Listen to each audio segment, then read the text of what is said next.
Hello दोस्तों, welcome to back my YouTube channel. आप देख रहे हैं all India job alert channel. दोस्तों आज हम बात करेंगे छत्तीसगढ़ पुलिस के बारे में, जो वैकेंसी निकली हुई है इसी के बारे में बात करेंगे। तो चलिए बिना टाइम गंवाते हुए स्टार्ट कर लेते हैं इसकी पूरी जानकारी। जॉब ने आपको तो पहले से बता दिया गया है कि छत्तीसगढ़ पुलिस के बारे में इसकी वैकेंसी निकाली गई है। तो अब जान लेते हैं। इसकी टोटल वैकेंसी पोस्ट है 5,967 पोस्ट। छत्तीसगढ़ पुलिस वैकेंसी में आपको 5,967 पोस्ट की वैकेंसी निकाली गई है। पोस्ट नेम इसमें 3 प्रकार की पोस्ट दी गई है। फर्स्ट में आता है आपका कांस्टेबल जीडी और कांस्टेबल ड्राइवर और कांस्टेबल ट्रेडमैन का। ट्रेडमैन के लिए आपको ITI का सर्टिफिकेट रहनी चाहिए, उसकी डिग्री रहनी चाहिए, तब ट्रेडमैन में आप एप्लीकेशन भर सकते हैं या ऑनलाइन फॉर्म भर सकते हैं। अब जान लेते हैं इसकी ऑनलाइन शुरुआत या ऑनलाइन फॉर्म कब भरी जाएगी। तो आपको यह ऑनलाइन फॉर्म 20 अक्टूबर से स्टार्ट हो जाएगी और यह 30 नवंबर तक चलेगी।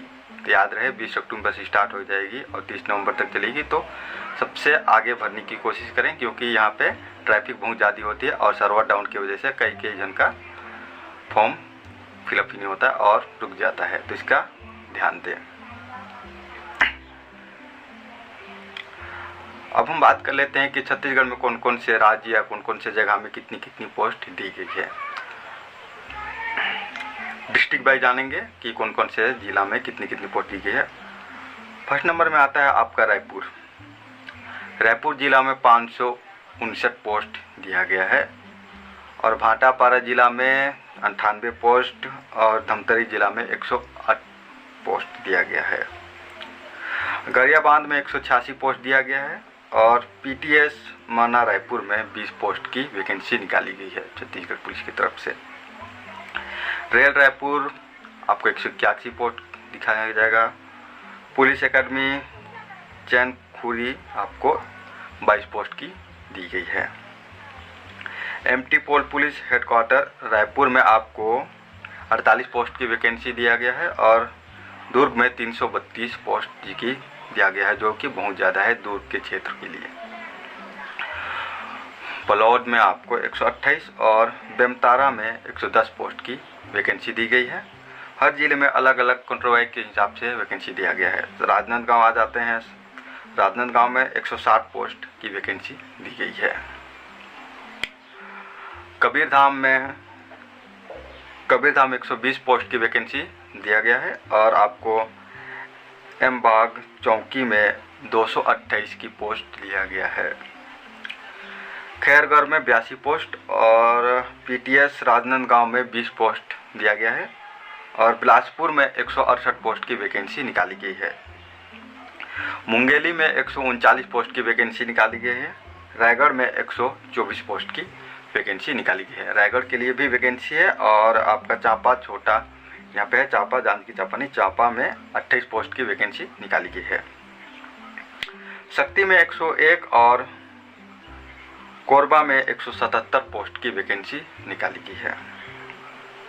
अब जान लेते हैं गौरेला 42 पोस्ट है और बैलगढ़ भिलाईगढ़ के नाम से है, जो कि 116 पोस्ट दिया गया है और जसपुर में 106 पोस्ट की वैकेंसी निकाली गई है।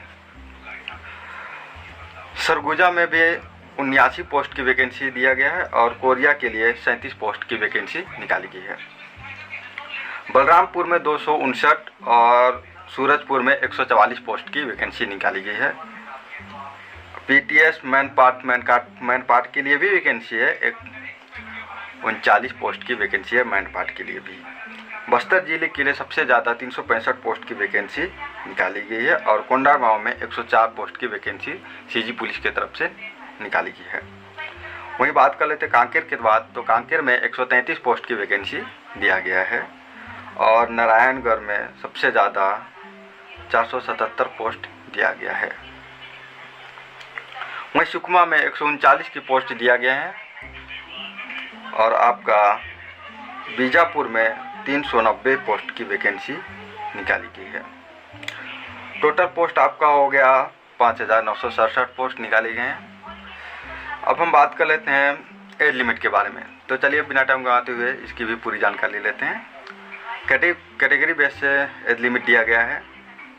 जनरल के लिए 18 से 28 साल रहनी चाहिए और ओबीसी के लिए 18 से 31 साल और एससी के लिए 18 से 33 साल और एसटी के लिए 18 से 33 साल के बीच में रहनी चाहिए और AWS के लिए 18 से 28 साल के बीच में रहना चाहिए।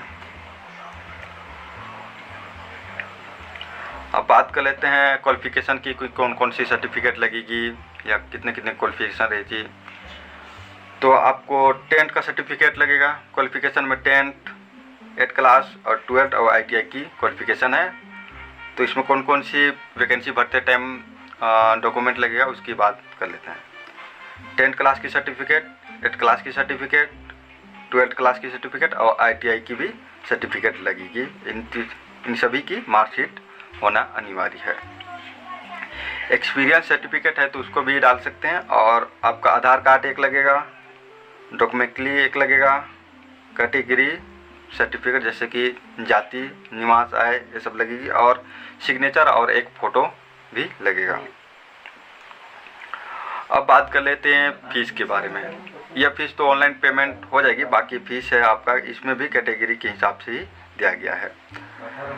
जनरल कैटेगरी में आपको 200 रुपये माफ़ी चाहता हूँ 200 रुपये की चार्ज लगेगी जनरल कैटेगरी के लिए और ओबीसी के लिए आपको 200 की भी चार्ज लगेगी जो कि चार्ज है और एससी और एसटी के लिए 125 रुपये की फ़ीस है और AWS के लिए 200 का फीस है। दोस्तों आपको यह वीडियो की जानकारी कैसी लगी कमेंट में ज़रूर बताएं और वीडियो अच्छी लगी हो तो लाइक करें और चैनल पे नए हैं तो चैनल को सब्सक्राइब करना ना भूलें और इसकी जानकारी अच्छे से आएगी तो और भी बताया जाएगा, तो चैनल को सब्सक्राइब करना ना भूलें। तब तक के लिए धन्यवाद।